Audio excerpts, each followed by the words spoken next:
Degré K no maripanaky ny toetrandro. Miarabanao manaraka hatrany KOLO TV ary manasanao indray anaraka ny Degré K hatramin'ny farany.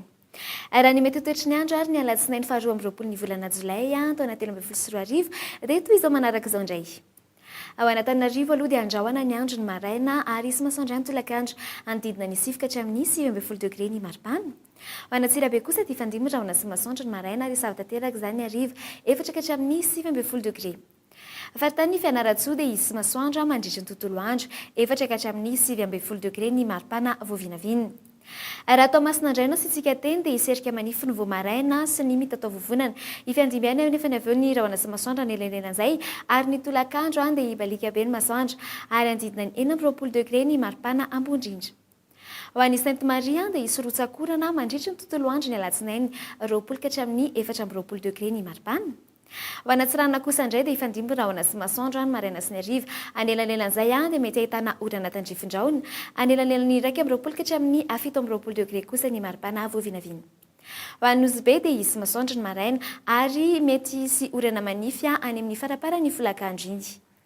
Ho an'ny Mahajanga kosa indray dia ibalika be ny masoandro mandritra ny tontolo andro.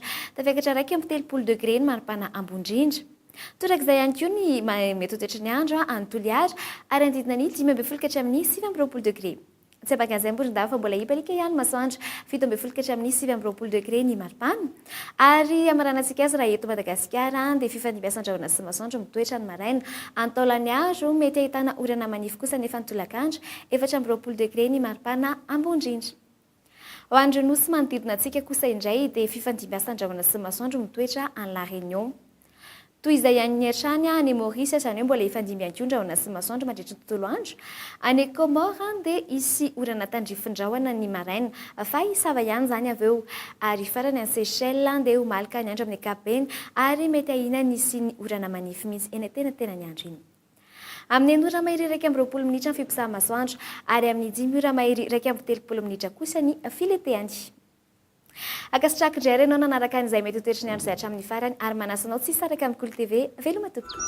Degré K no maripanaky ny toetrandro.